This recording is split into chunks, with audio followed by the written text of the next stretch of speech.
ሜልኮል ተናቀኝ አይ ዶንት ኬር ዳዊት ጭኖቹ እስኪታዩ ነው የጨፈረው በታቦቱ ፊት ሁሉም ጥሩምባውን የተገኘውን ቆርቆሮ ሁሉ ከሽ ያረጉ ዳዊት ጨፈረ ሜልኮልም ናቀችው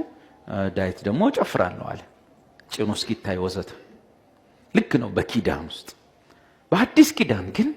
ስጋ ጨፈረም አልጨፈረም መታየት ካቆመ 2000 ዓመት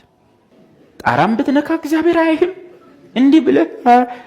ብትልም እግዚአብሔር አይያውም ስጋ እኛ ግን ኮቨናንታችንን ስለማናቅ ይሄን ጣራም ይረግጥ ልጅ በመንፈስ እያመለከ ነው እንላለን እዛ ጋር እንዲህ ብሎ ቁጭ ያለ ልጅ ግን የታሰረ መንፈስ ነው የድንዛዜ መንፈስ ነው ማለት የጨፈረ በመንፈስ ነው ያልነው ከምን ተነስተ እንዲህ ኩርምት ያለ ወንድማችን ደንዝዞ ነው በምን አለን ማን ያውቃል ነገርየው ተገላቢጦሽ ቢሆንስ የሚጨፍረው ደንዝዞ ቢሆንስ እኔ ምላችሁ እዛ ሰፈር ያሉ ሰዎች ዳንኪራው የሚያስነክሱ በመንፈስ ነው እንዴ ማለት ተነቃቅተው ነው እንዴ እነሱ ንቁ ናቸው ማለት ነው እንዴ ላይ ደርሰው ስለመጡ ኖ አዲስ ኪዳን ስጋ መታየት ያቆመበት አንድ ኮንፈረንስ ላይ ምሳሌዎች ስለሚጠቅሙ ነው ማበዛው እና ሜዳ ነው እንዲህ ዝርግፍ ብለን ሜዳው ትንሽ ቆልቆል ይላል እዛ ጋር እንት ነው ቆመናል ሴትዮዋ ይሄ ጎጎራ የሚባለው ነው የአረብ ልብስ ይሁን ምን እንደሆነ አላውቅም ብቻ ጎጎራ ብልጭልጩ ከዛ ደግሞ እዚህ ስር ይሾጉጡታ እንደዚህ አርገው እሱን አርጋ እንደዚህ አርጋ ኮንፈረንስ ላይ ቆማለች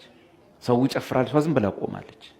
ከዛ ላይ ወንድሞች አስተናጋጆች ናቸው እዛ ኮንፈረንሱ ላይ ከልጅቷ ጀርባ ሆኖ ሽብ እየተንጎራደዱ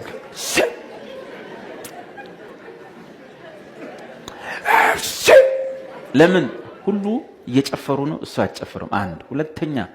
ጎጎራን ያረጋችሁ ስለዚህ ሾልኮ የገባ መንፈስ ሊሆን ይችላል መሞከራ አይከፋም በኋላ ዞር ስትል የአንድ ቸርች ነብይ ነች ሴትዮዋ ነው ባሏ ነብይ ነው እንደዛ ነገር ነች ክርስቲያን ነች ምንድነው ሲባል የሳልነው ዕውቀት ነው በቃ የጨፈረ በመንፈስ ነው በስጋ ቢሆንስ በስጋ ለመሆኑ ማስረጃ አለን ምንድነው ማስረጃው ሲባል መብራት ሲጠፋ እውነት ውሸት መብራት ኃይል እግዚአብሔር ይስጠው በመንፈስ አለመሆናችንን አንዳንዴ ያጋልጠናል ለምን አይቀጥልም መዝሙር በያ ሁሉ እንዲህ ያለ